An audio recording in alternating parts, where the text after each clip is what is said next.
लोटन प्रसाद जी, आप अलीगंज में आए हैं। ये फर्रुखाबाद लोकसभा सीट के अंतर्गत आता है। पूरे देश में चुनाव हो रहा है, काफ़ी जगह आप घूमे हैं। क्या लगता है आपको कि इस बार चुनाव में किन मुद्दों की जीत हो रही है? देखिए, इस बार जो सबसे बड़ा मुद्दा है कमर तोड़ महंगाई का, मिडिल क्लास की को बेकारी और बदहाली की स्थिति में पहुंचाने का, छात्र नौजवानों का, पढ़े लिखे जो हमारे नौजवान हैं उनको नौकरी और रोजगार नहीं मिल रहा है, वह बेरोजगारी का दंश झेल रहे हैं। और यह जो चुनाव है पूरी तरह से बदलाव के मूड में है, क्योंकि भारतीय जनता पार्टी ने जो वादा किया था पूरी तरह से जो है देश की जनता के साथ झूठा छलावा साबित हुआ है, वादा खिलाफी किया है। समाजवादी पार्टी उत्तर प्रदेश में मुख्य विपक्षी दल के रूप में भूमिका निभाती थी। ऐसी क्या आवश्यकता पड़ गई कि उनको अन्य दलों से गठबंधन करना पड़ा और आज इस फर्रुखाबाद लोकसभा सीट में इंडी गठबंधन का कोई भी नेता यहाँ के प्रत्याशियों को प्रचार नहीं कर रहा है? ऐसा क्या कारण? आप हमारे गठबंधन पर उंगली उठा रहे हैं और भारतीय जनता पार्टी का जो अली बाबा 40 चोरों का गिरोह है, जरा उनकी तरफ भी तो ताकना चाहिए। सलमान खुर्शीद क्या प्रचार नहीं कर रहे हैं? क्या लुईस खुर्शीद जो है कि समाजवादी के प्रत्याशी डॉक्टर नवल किशोर साके का प्रचार नहीं कर रहे हैं?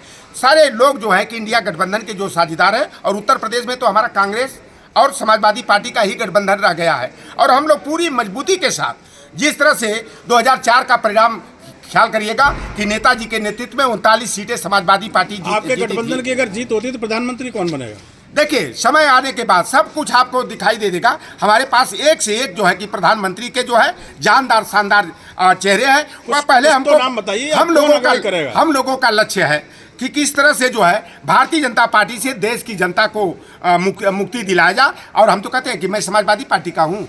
अगर 46 सांसदों की बदौलत इंद्र कुमार गुजराल और हरदन हल्ली डोड्डा गौड़ा देवगौड़ा देश के प्रधानमंत्री बन सकते हैं, 6 सांसदों की बदौलत चंद्रशेखर देश के प्रधानमंत्री बन सकते हैं, अगर हम 50+ सीटें जीतते हैं, तो क्या युवा हृदय सम्राट, देश में जाना पहचाना, विकास के नाम में पूरे विश्व में अपना नाम रोशन करने वाले, क्या धरती पुत्र मुलायम सिंह यादव के सुपुत्र माननीय अखिलेश यादव देश के प्रधानमंत्री नहीं बन सकते हैं क्या? देखिए, हमारे लोकतंत्र की एक बहुत ही खूबसूरती है कि देश की सत्ता पर काबिज होने के लिए अखिलेश जी इस बार पीडीए का नारा लेकर चल रहे हैं। क्या सवर्णों को उन पर कोई भरोसा नहीं है? सवर्ण वोट नहीं करता है क्या समाजवादी? देखिए, हमारे पीडीए का मतलब मैं विस्तारित कर दूं, पिछड़ा, दलित, अल्पसंख्यक, आदि आबादी, आदिवासी और जो जनेश्वर मिश्रा जी। नहीं, सवर्ण से क्या दुश्मनी है? सवर्ण से क्या दुश्मनी? 4 टिकट मैंने ब्राह्मणों को दिया है, 4 मैंने बनियों को टिकट दिया है, 2 राजपूतों को टिकट दिया है, 1 भूमिहार को अपने सिंबल पर दिया है, 1 भूमिहार को कांग्रेस के पार्टी के सिंबल पर जो है हमने इलाहाबाद से टिकट दिलाया है। तो ऐसा नहीं, जो जातिवादी होता है वह समाजवादी हो नहीं सकता, और जो समाजवादी होता है सबको साथ लेकर के, साध करके, सबके सुख समृद्धि के लिए, सबके समुन्नति के लिए आगे बढ़ने का काम करता है। और मैं बता देना चाहता हूँ, जो ब्रजभूषण तिवारी, जनेश्वर मिश्रा जी, कपिल देव सिंह, मोहन सिंह की विचारधारा पर चलने वाले हमारे अगड़े वर्ग के लोग हैं, वह भी हमारे साथ हैं, जिनकी चिंता लोकतंत्र और संविधान को बचाने की है, वह साथ मिलकर नेताजी हाल में ही जो है सलमान खुर्शीद के विरुद्ध और उनकी भतीजी के विरुद्ध आचार संहिता की जो है उल्लंघन में एफआईआर दर्ज हुई है। उनका ये कहना था कि मोदी के खिलाफ जो है वोट जिहाद करें। तो जिहाद शब्द का चुनाव में जो प्रयोग किया गया, इसको लेकर क्या समझ? जिहाद का मतलब होता है परिवर्तन, और उनकी भतीजी ने सलमान खुर्शीद की जो वोट जिहाद का नारा दिया है वह कोई गलत नहीं है। भारतीय जनता पार्टी केजरीवाल जी को जब शिक्षा और स्वास्थ्य के क्षेत्र में काम करने लगे तो उनको जेल में डाल दिया, और जिस सिंडिकेट के मुद्दे पर उनको जेल में डाला, पता लगा शराब माफियागिरी का काम करने वाला